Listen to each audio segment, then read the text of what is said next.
أرض الفيروز. لما أقول أرض الفيروز أكيد مخك هيروح لأرض سيناء. أرض سيناء هي أرض مصرية، واللي مش هيقول غير كده فالمشكلة عنده هو مش عندنا احنا. أرض سيناء قد إيه شبابنا وجنودنا في الجيش المصري ضحت بأرواحها عشان ترجع الأرض دي لينا، الأرض اللي اتروت بدماء شهدائها. خليكم معايا لآخر فيديو عشان تشوفوا قد إيه إن الجيش المصري تعب وعانى عشان يرجع أرض سيناء.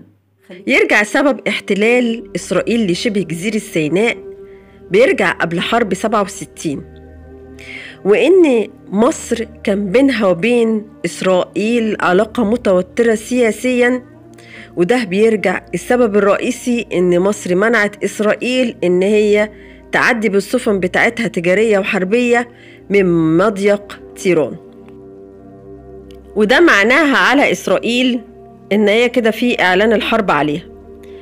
ولكن إسرائيل من غير أي مقدمات هجمت على مصر وعلى سوريا وعلى الأردن، وأدى نتيجة الحرب إن إسرائيل أخذت شبه جزيرة سيناء من مصر والضفة الغربية، وخدت هضبة الجولان من سوريا وقطاع غزة. الرئيس الراحل أنور السادات كان عايز يحارب سنة 71، ولكن كان مشغول سياسيا في الوقت ده.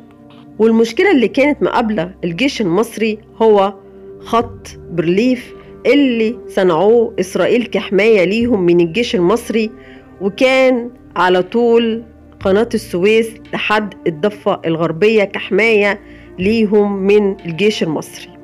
ولكن جه اللواء العبقري باقي زكي عرض فكرة على الجيش المصري باختراق الستار الترابي اللي مغطي على خط برليف بمضخات مائية كانت مصنوعة من ألمانيا، وقد دق ساعة العمل. فوجئ العالم بأكمله بأن يوم السبت 6 أكتوبر الساعة 2 الظهر سنة 1973 قدر الجيش المصري باختراق الساتر الترابي المغطي على خط برليف ويعدوا الناحية التانية عند سيناء، وقدر المصريين ان هم وضعوا العلم المصري على شبه جزيرة سيناء، وده بعد ما استشهد الكثير من الجنود الجيش المصري، وبعد ما ارتوت أرض سيناء بدماء أولاد مصر. فسيناء هي مصرية وليست غير ذلك. تحيا مصر حرة مستقلة. بحكي لكم عن نبذة بسيطة في اللي حصل في حرب 6 أكتوبر. قد إيه إن إحنا عنينا سنوات عشان نعرف نرد الأرض دي لينا، وضحينا بشبابنا، بشباب زي الورد، علشان يعني الأرض دي ترجع لينا وهي أرض مصرية. واللي هيقول غير كده يبقى المشكلة عنده هو. مش معنى إن يعني سيناء اتشالت من الخريطة يبقى هي مش أرض مصرية، ولا انتوا احتلتونا اونلاين يعني مش قادرين ان انتوا تحتلونا واقع، لاننا خير جنود الارض، والرسول صلى الله عليه وسلم اللي قال كده، لاننا في رباط يوم القيامه خير جنود الارض على جهه الكره الارضيه. ولما لقونا المصريين اكتر طلعوا يتكلموا ويقولوا لا، واللي بيحصل ده في القضيه بتاعتنا، قضيه اخواتنا، ان اللي بيحصل لقتله الاطفال والنساء، ويقول لك لا. اول ما لقونا ان احنا كلنا كلمه واحده في رباط واحد فعلا، رجعوا قالوا لا مش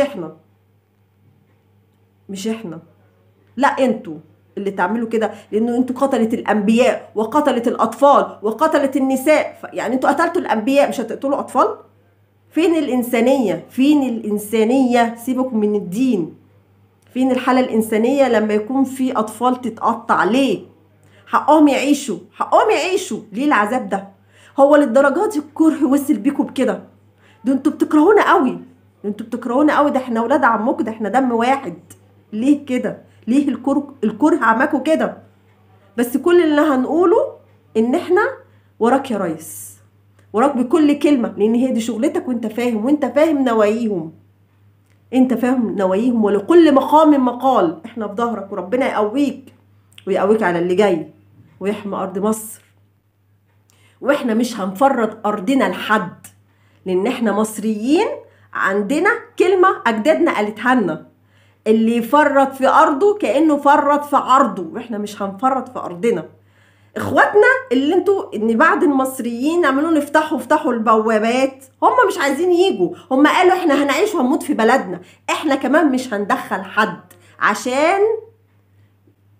علشان خاطر هم ده هدفهم، هم عايزين كده عشان هم عايزين ياخدوها بطريقة غير مباشرة، عشان هم بيخططوا لكده. واحنا مش هندي الفرصة دي لحد، لان سينا لو الارض نطقت قد ايه ان دماء ولادنا شربتها سينا، فاحنا مش هنستسلم ولا هنسلم ارضنا لحد، حتى لو بملايين الدنيا.